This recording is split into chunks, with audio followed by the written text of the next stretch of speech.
Today's topic is relationships. In fact, if you look at your bulletin, youth, we're talking about relationships. And I want to talk about it very broadly. As I said, sometimes when we come to camp meeting, you think this is about, finding your perfect man or finding your perfect woman or dating class 101. Yes, it may be, but there is more to relationships than that. So we're going to go deep. We're also going to go broad, and we're going to try and cover the keys to being able to maintain happy and healthy relationships. Okay? So that's what I wanted to give you an overview of what we want to cover today, so that as we enter this topic, it's not going to be like, we have a good understanding of what we need to cover today. So they wanted us to cover relationships, and let's start very broadly. Can someone give us a definition? What is a relationship? Or, let me make it this way. When you go on Facebook and you find so-and-so is in a relationship, what does that really mean? What does it mean? What does it mean to be in a relationship? Or has none of you have ever been in a relationship? Hello? Are we awake today? I feel like I'm talking to myself. Is anyone awake today? Okay, why don't you talk to your partner, because all of you are looking at me and staring at me and wondering what in the world is this woman talking about. Take one moment, talk to your partner, and try to come up with a definition of relationship. What does it mean? What is relationship? So find a partner, find someone close to you. I'll give you 1 minute and discuss, the two of you, what does it mean, the word relationship? What does it mean, the word relationship?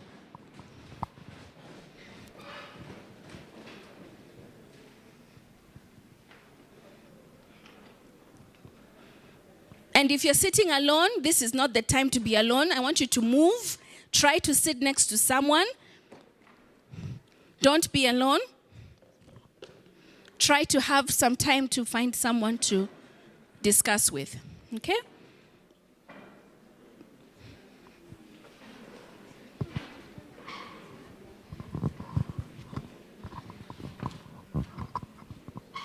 Relationship.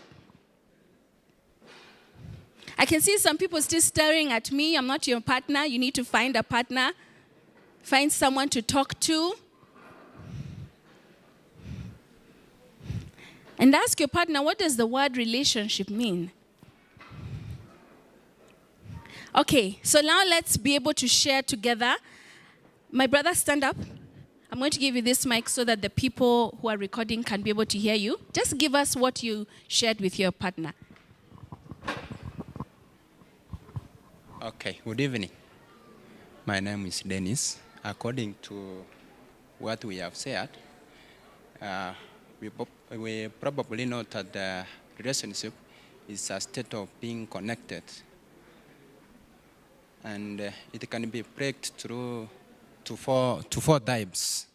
Like you can have romantic relationship, family relationship, friendship relationship, and etc. That's what we have shared with my... Excellent. Let's clap for him. That was actually the definition that I had. So you guys were perfect. It is a connection that you have with someone that is created over communication. Through text, through talking to each other, through sending letters back in the day. When you talk and you communicate and you talk and you more, there's something there's a bond that you create. And that now is the beginning part of what defines a relationship. As you said, relationships are different. They're not all romantic. You may have friendships. Those are relationships as well. Relatives, people in your family, those are familial relationships. Those are relationships as well. So relationships covers a big, broad spectrum of ways that you relate with people that are very, very close. Now, some relationships are are ones that you yourself choose to be in. For example, for most of us, romantic relationships are ones that we choose.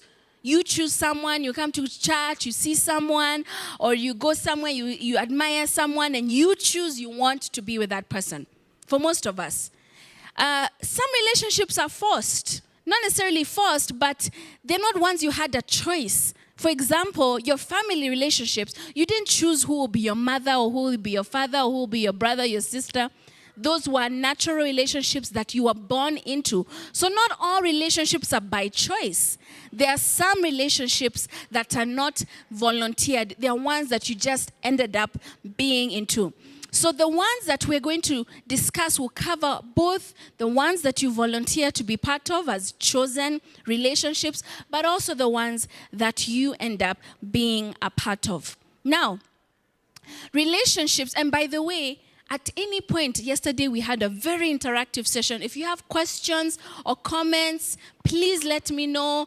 We will give you the mic because, of course, we are recording here, but please feel this to be an interactive session. Now, relationships go through stages. Relationships go through stages, especially the ones that are volunteered. You don't wake up one day and then all of a sudden, a relationship came out of nowhere from the sky. Or you don't necessarily wake up one day and then all of a sudden a relationship is over. There are actually stages of relationships. And so I want to quickly go over stages of relationship. And as I'm going through this, I want you to be thinking, even in your relationships, what stage are you in?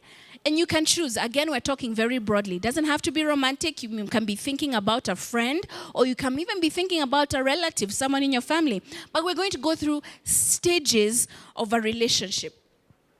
So the first stage is called initiating. Initiating. For example, let's say you're going out with a friend and you see someone that you like. You don't just, or some of you do this, which you shouldn't. You don't just stand there and stare at someone. Hello? How many of you had someone just stare at you? That's not initiating, right? Even if you admire someone and they're attractive or whatever, you don't just stare. There has to be some sort of a initiation. Hello, right? Introducing yourself. Who are you? Where are you from? What do you do? That's initiating. So relationships don't come from the sky. You don't just wake up and you're lovers running off into the sunset.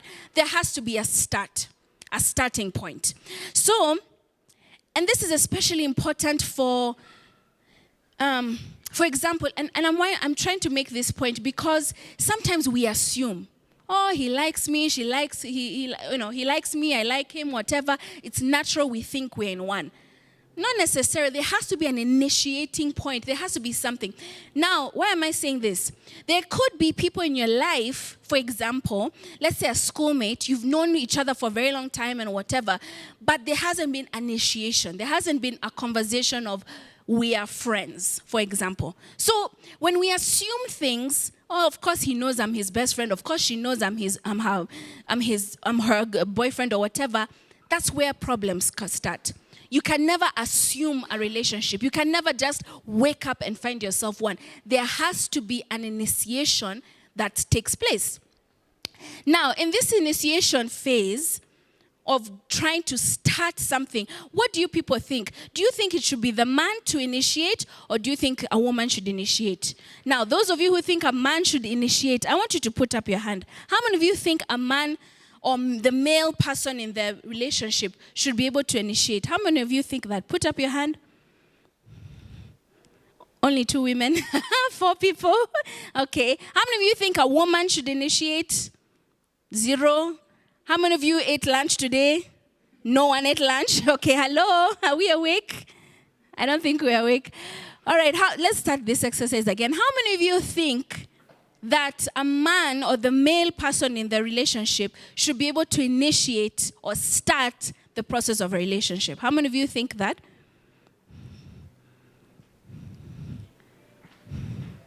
We're not taking names, so don't feel shy. Take names. Okay, how many of you think a woman should? Still 0. How many of you care or you don't care, either or? It doesn't matter. Okay, I've gotten them. Yeah. So, a As you can see, and that's why I was asking you this question, as you can see, it really differs. And why does it differ? Because traditionally, for example, our parents or our grandparents kind of a generation, it was the man's responsibility. In traditional patriarchal societies where men are the head of society, there's an assumption that men should be the one to take charge, let a woman know that he has feelings or whatever, and take control of that process. But because we're living in a modern age and we're living in a society that's urban, and because women are empowered, in a lot of cases, it can be the woman to initiate that process. So be aware. And that's why I'm making this point. Be aware. You may be thinking, oh, you like someone and someone likes you. And especially ladies, you may be thinking, oh, but he hasn't asked me. It's his problem. He doesn't like me. Well, he may like you, but he may be thinking, oh, there's also a part for you to play. Right? So initiating in that first stage, it's important for both parties to show an interest. Both parties have to show an interest. Right? Even before you start pursuing and etc., both parties have to show an interest. For example, right? Let's assume let's say there was a family life session like this, and you invite someone to come. Hey, there's a family life session that's coming. It'd be really nice for you to come. Why don't you come? Right? And the person comes. Or the other person says, oh, after family life, why can't I drop you home? Whatever. Both parties have to actually show an interest. But if you show an interest and the other party is not showing that interest, that initiation might actually fail. Okay, so both parties have to actually show an interest, an affirmation. Yes, I want to spend time with you. Or yes, let us commence this journey together. Now, in initiation, after initiation stage, the next stage of a relationship is called, the next stage of a relationship is called intensifying. Intensifying is when the relationship has moved from just hello, hi, what's up, are you okay, what are you doing? I mean, that kind of normal nonsense, right? Then it kind of goes into more intense topics. So there has to be something from the general average information that a person has. For example, intensifying may be topics that are more personal. For example, tell me about your family. Do you come from a single parent family? Or tell me about your background or your culture. Where are you from? Or tell me a little bit about your passions. What would you like to do in life, or what your career is? Those are more intense topics. Those are not topics that are necessarily public information. But there has to be an intensifying stage. Now, this is really important. Intensifying is a spectrum. Spectrum, what do I mean by that? It means you don't meet someone today and tomorrow you're telling them you want to marry them. Hello? How many of you want to get married after meeting someone once? How many of you? No one. Yeah? And there's a reason for that. Because there has to be a natural progression over feelings and information and thoughts and all of that. So intensifying means you start by general topics. For example, your name, your family makeup, what church you attend, just general topics, to more personal topics like your passions, your interests, your desires, what you enjoy doing in the weekend, and etc., to more intense topics like what are your plans for the future? Do you think about having a family? Is that in the picture for you? Are you thinking about going back to school? Are you thinking about owning property at some point in life? Are you thinking about being a parent? Those are more intense topics. Now, this is really important. You don't want to start with the really intense topics in the beginning. Why? Why? Why don't we want to start with the really intense topics in the beginning? Anyone guess why? Huh?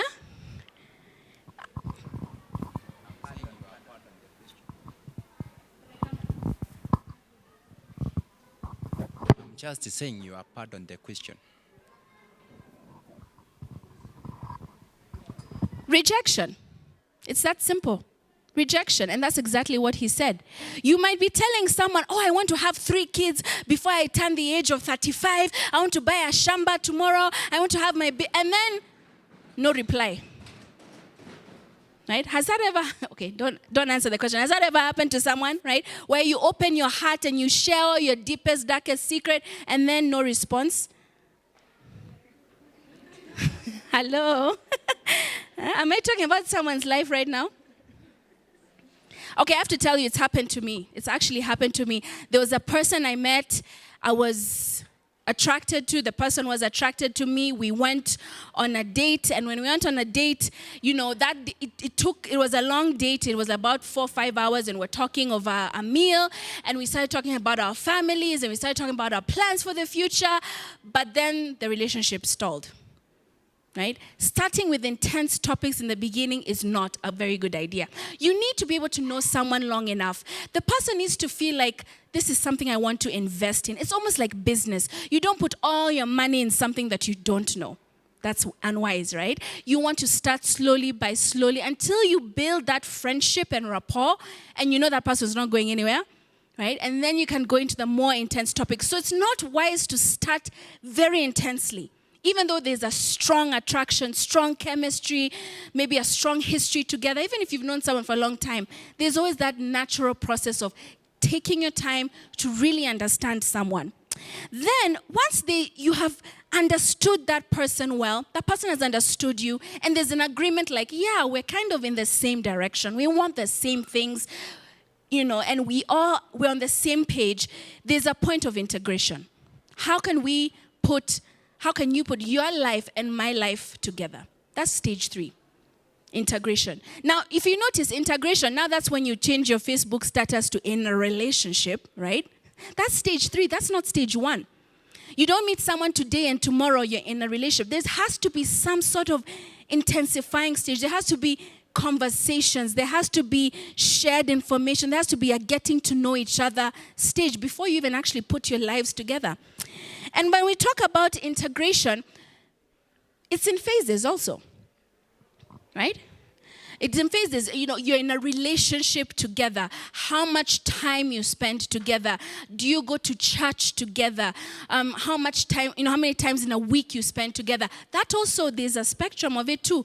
You want to start small and increase as well, as you have decided. For example, you don't meet someone today and tomorrow you pack your bags and you move into their place. Right? Yeah, some of us would just close our doors. Yeah, don't come in. Like, who are you, right? Stranger.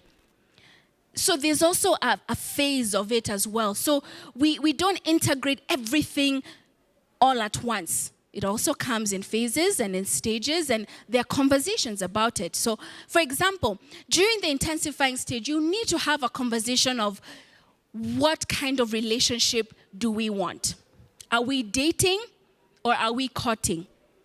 Right? Dating means we're just enjoying each other's company without necessarily an aim. We're just enjoying life, right? We're dating.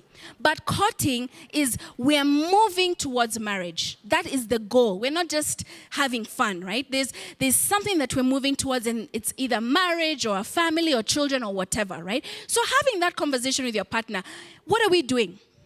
And sometimes, ladies, we don't ask that question, but we need to ask that question of our partners. Or men, ask that question of your partner. What are we doing? What's the goal here? If it's to have fun, let's have fun. But if there's something that you want out of the relationship, make sure that you're communicating it to your partner, because you may be thinking, oh, we're just having fun, it's just boyfriend, girlfriend thing, but your partner is thinking, this is the one I'm going to marry,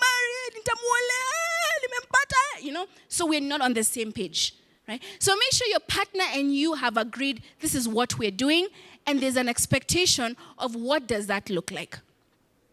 How much time would we be spending together? Would there be money that we spend on each other or together towards a project or something? How intense is this going to be? Are we going to introduce each other to our family? Are we taking to each other to our parents? Are we going to introduce each other to our friends? There may be conversations of, boundaries, personal boundaries. Is this going to be a sexual relationship? Is this going to be a non-sexual relationship? Are we going to wait until marriage to have a sexual relationship, or is that not part of the picture? I mean, those are the kinds of questions you do very early in the relationship, so the person's not expecting, okay, we're playing house. I don't know if you guys play house. But where I come from, everyone plays house, right? We're living together, we're not married, we're pretending to be husband and wife, we're enjoying the benefits of marriage, but there's no commitment, right? Having a conversation of what does it mean to be in a non-marital relationship, and what are the boundaries, especially physical and sexual boundaries, that you have with your partner. For example, you may believe in abstinence, that's for you, but your partner may not necessarily believe it. And don't assume that now we're in church, we're all on the same page. Hello?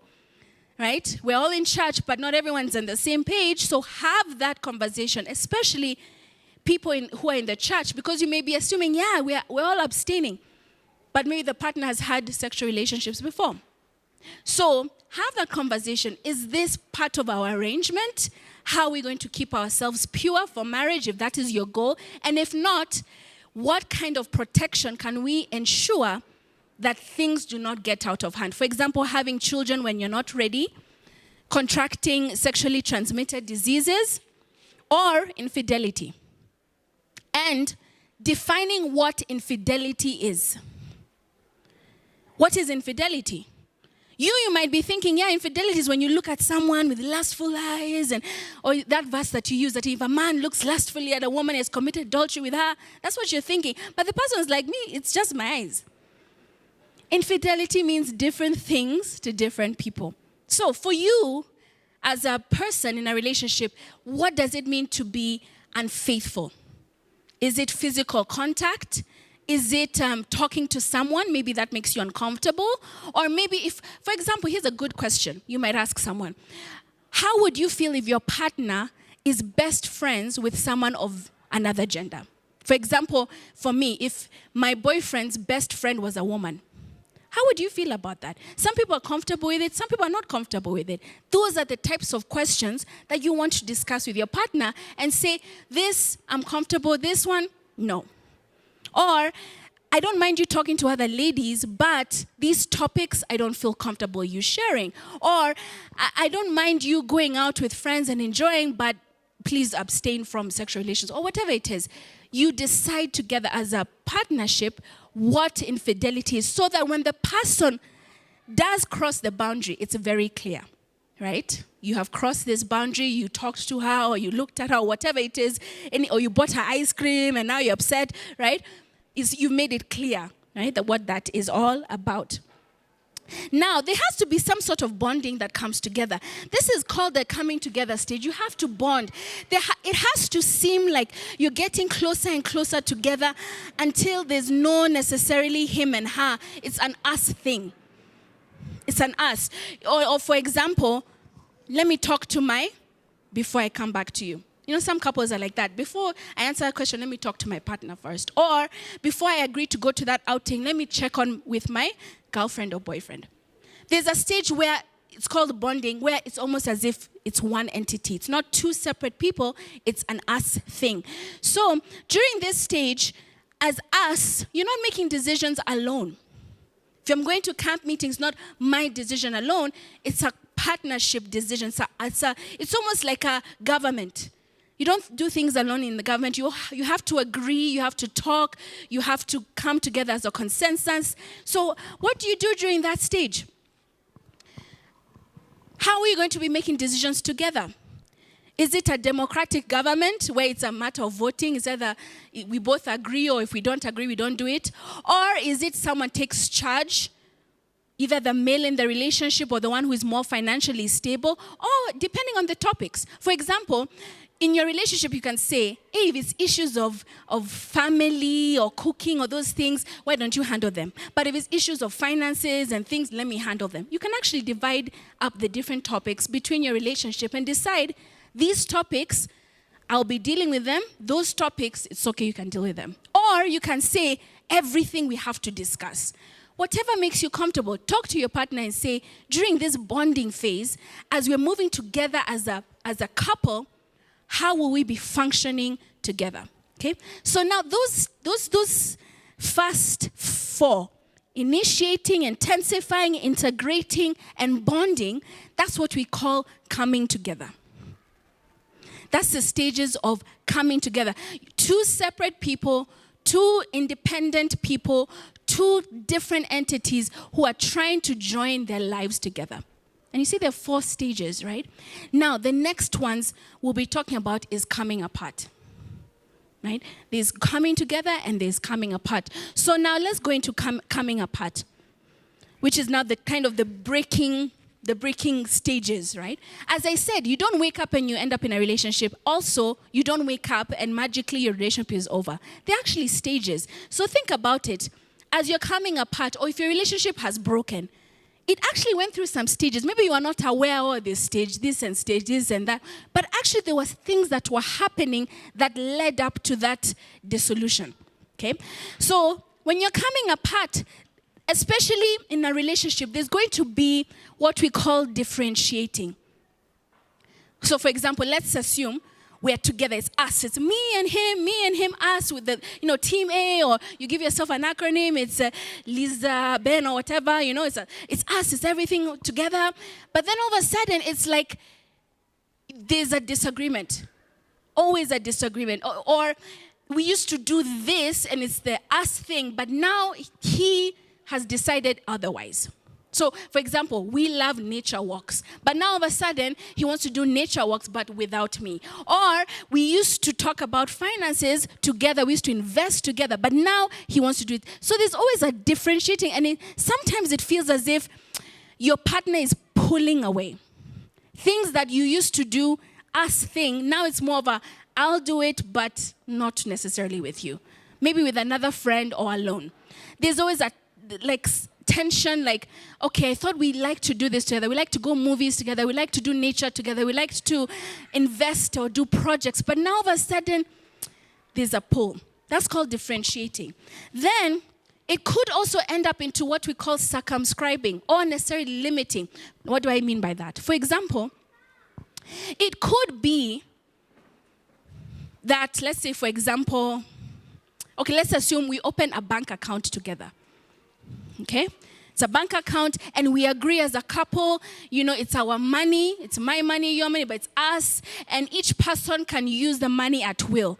But then during the breaking up, this coming apart stage, all of a sudden you hear things like, oh, you can't withdraw that much. Or there used to be no limit, but now all of a sudden, no, you can only use, let's say, you can only withdraw a maximum of 5,000 shillings or something. Somehow you're being limited. Okay, for example, let's take another example. Let's assume there were no limits, for example, let's assume as a couple, you say you're not going to talk to other people of other genders. If you're a woman, you only have girlfriends. If it's your guy, you only have guy friends. But then now, all of a sudden, it's like, no, but you can have friends of either gender. So all of a sudden, it's like the rules have changed. When you started out, you were on the same page. There were not necessarily, boundaries. But now those boundaries start to shift. That's what we call limiting. It's like your partner has changed what those boundaries are. Then all of a sudden, and this happens a lot, especially in long-term relationships, it's called stagnation. Now, of course, relationships go through phases, right? It's not always woohoo, I love him, he's the center of my universe. It's not always up, right? Sometimes it goes down and sometimes it's up because life is dynamic, right? It's not always euphoric. But then all of a sudden, it seems to be like this. And that's strange. For example, your partner used to be excited to spend time with you, but now he's indifferent. Okay, yeah, whatever. Or for example, it seemed like both of you were moving towards a project together, but now there's like a lack of passion or interest. That stagnation is not normal. Especially if there's no conflict or no issues behind it. So for example, if you ask your partner, is there, for example, if our thing was nature walks, let's say we love nature walks, we love going out for nature walks, we're both excited about nature walks, but then all of a sudden, it's okay, whatever. And if you ask your partner, is there a reason, is there an illness or something? If you try to find out, there's necessarily nothing, but it's as if there's no passion to be around you or excitement necessarily, that can be an indication maybe we're coming apart. The things that should necessarily make us happy, and remember, we're not always happy together, that could be an indication that the relationship is starting to come apart. Then, as we come to the end of it, you're actually being avoided. You go to your partner runs away from you. Hopefully that has never happened to anyone. Yeah? Or you're texting someone and they don't text back. Or you tweet someone, they're not tweeting you back. Or you send someone a picture and there's no response. Or you go to their house and it's like, it's weird, awkward. And it shouldn't be awkward because this is your partner. So if you feel like you're being avoided, that's not natural, okay? Your friends don't avoid you. Your partner, your romantic partner should not avoid you. That could be a sign the relationship is coming to an end. And then the last stage, obviously, is termination. Let's go our separate ways. You go east, I go west. And the relationship is over. So those are the stages, coming together, but also coming apart. And if you think about it, if you're in a relationship, you kind of went through those stages. You didn't talk about them, obviously. You didn't know them. But it was a natural, intensifying, integrating, bonding. And then if you've been out of a relationship, it did also have those differentiating, avoiding, then termination. It goes through those types of stages. I know I've gone very fast, but are there any questions at this point of the different stages, how we come together, how we come apart? Any questions at all?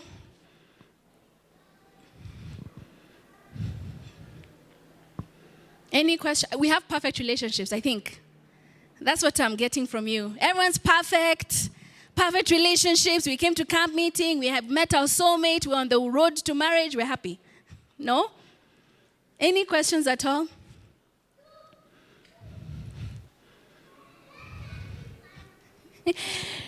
Elder, I have no idea what is happening today. Everyone is so dead. Maybe it's the topic or something. Any questions at all? People are so dead. Someone help me. Anyone help me? Questions? No? Okay. I want to talk about privacy because it's really within the domain of relationships. Privacy management or boundaries. Boundaries are really important. In fact, one issue that comes up a lot in relationships is how you manage private information. Remember, as you're coming together with someone, and I'm not talking necessarily about romantic relationships. It could be friendships. It could be a family member. As you are coming together with that individual, you will be sharing personal, intense, sensitive type of information with your partner. Okay? That's what happens. That's why we have friendships and that's why we create these relationships, is because we want to share our life and our feelings and etc. with someone else. However, how is that managed? How is privacy managed? Because you could be here telling all your secrets, let's say, to a friend, but then now that friend is turning around and telling all the other friends, and then you're uncomfortable. Or someone else comes to you and say, oh, I never knew this about you. But you never told them. How is it that they know this information? It could be from a relationship that you're in and you didn't know how to deal with it. So, first of all, it starts with knowing yourself and knowing how do I determine what private information is. So, for example, let me take a very simple example. Maybe for me, knowing my parents, and I have two parents, is not private information. That's public. Maybe for me it's not a sensitive thing. I don't care if people know. I don't care if the whole church knows I have a father and mother. That's not private. But maybe I'm in a relationship with someone who comes from a single parent family, and that to them is so private. So I might be here telling people, yeah, my boyfriend only has a mother, and he might be feeling bad because why is she telling people? So to him it's private, but to me, I don't care.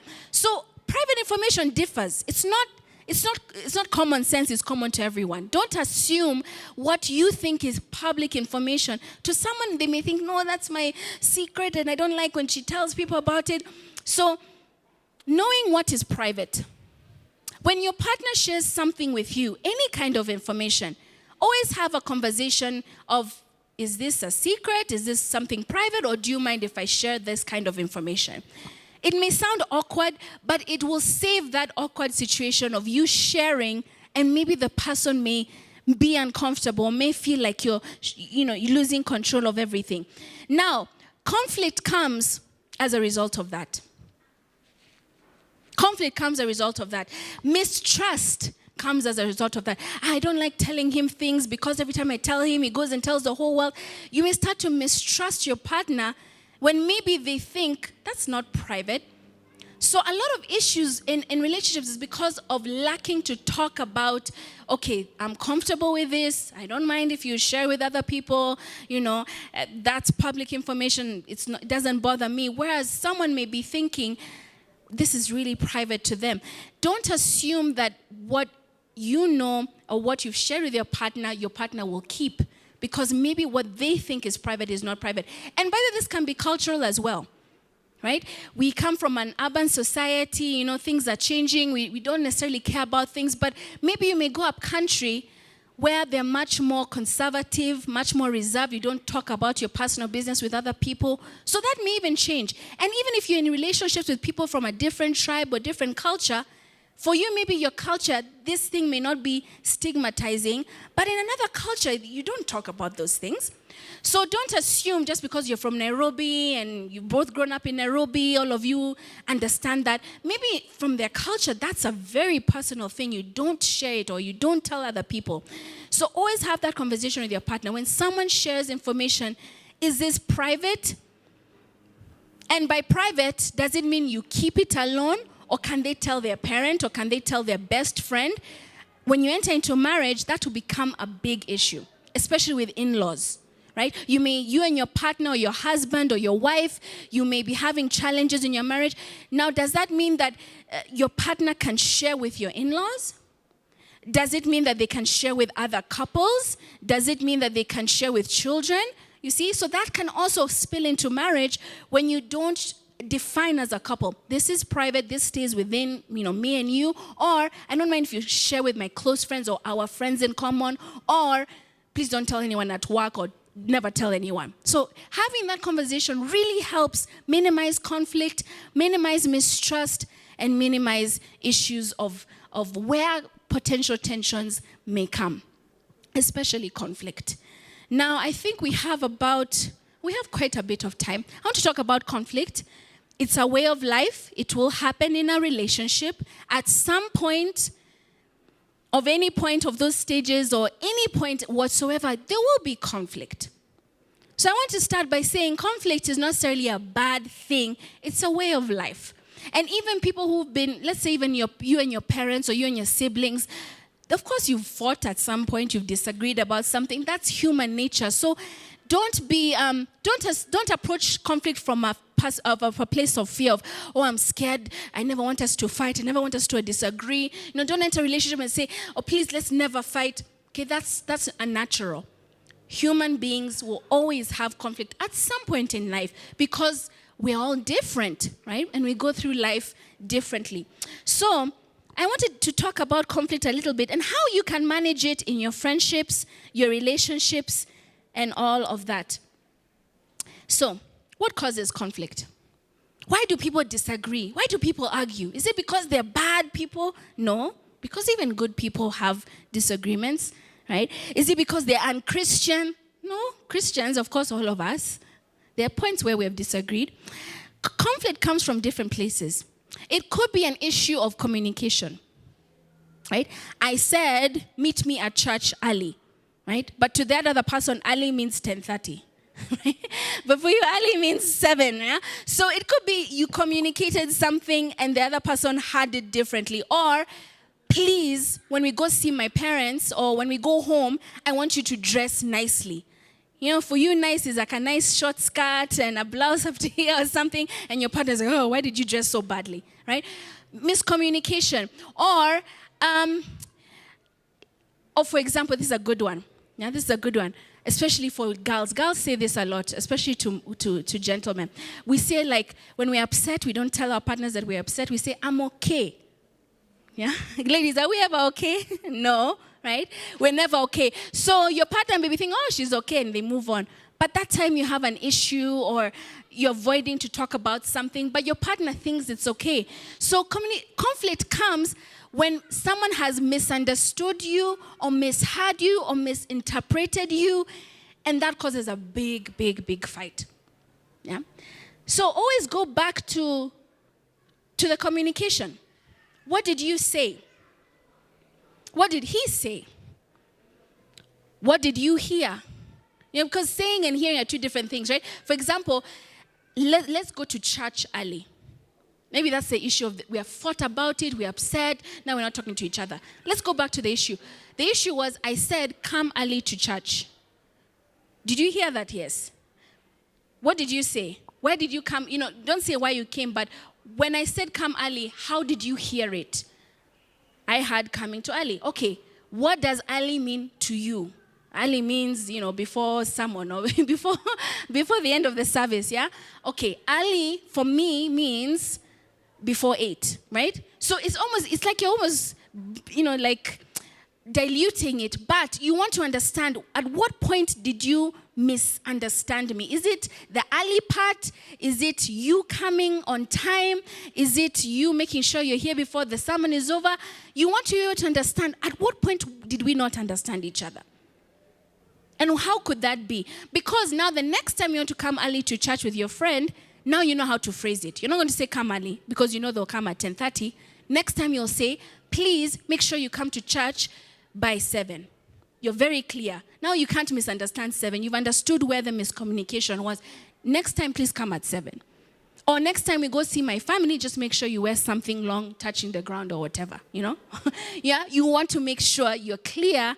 Next time when we go out, please make sure that there's enough money for both of us to spend. Or next time there's a bill, make sure, you know, that we split in half or whatever you guys decide. Say it clearly. Make sure this and this and this. And make sure the other person has understood it, right? So, you know, at what time are we coming to church? You know, ask them. Next time we see my parents, what are we wearing? You know, make sure the person has heard it and understood it. And that way you reduce conflict. Why else could there be conflict in a relationship? It could be how things are done. Everyone does things differently. In fact, we're so different as human beings. Some of us are very, like spreadsheets. Everything is an Excel spreadsheet. Okay, we went out last time for a date, but then you spent 150 shillings, but I had budgeted for 200 shillings. So by the time it was time to go home, I didn't have enough money for Uber because I had appropriated that money. You know, sometimes people's minds are like spreadsheets. Maybe that's someone like you. Some people's minds are more like, let's just go with the flow, you know, somewhere around 200 shillings we can spend or something like that. Or it could be some of us are very organized. Yeah? It's a date. I pick you up at 7:30. By 8, we have reached Jivanji Gardens, and then we go for a walk for 15 minutes, and then after 15 minutes we have a soda, and then after soda we're going to talk like for 5 minutes, and then from 5 minutes we're going to walk for 10 minutes again, and then we enter Matatu, and then we go back, and then after we go back I say good night. You know, some people are like that. They have the whole thing planned out. But then there's some people who are like, we just, we'll agree as we go there, we'll plan as we go there. So people are different, right? And sometimes that causes conflict. Because the person who has everything planned out, they may get upset. Like, okay, now let's keep, the time has gone. Why are you spending so much time drinking soda? Finish, quickly, we go, Or, this money, we only had 200 shillings to spend. Like, now that we can't order that. That's more than our budget. Because the way the person has planned, it's like one thing after another after another. So that comes to knowing your partner, knowing the person you're in relationship with. How are they like? And how can you respect the way they think and the way they do things, right? For example, if that person always likes to be early, yeah? If I pick you up at 7:30, you're ready at 7:30. Not at 7:30 and then you're going to put makeup for 15 minutes and looking for shoes for another 10 minutes, yeah? So, for example, if I know that my partner likes to be on time, now I have to backtrack. If he's coming at 7:30, I'm going to try to be ready at least by 7:15. Because if I'm late by a minute, that can be a huge fight, right? And I'm avoiding that. Maybe that's not what I want necessarily to do. How do you deal with conflict? I think that's a good question. How do you deal with conflict? Everyone deals with conflict very differently. You know, there are some people who, when people start fighting, there are some people who are, it's as if they refuse to see your point of view. So, for example, the issue of being on time.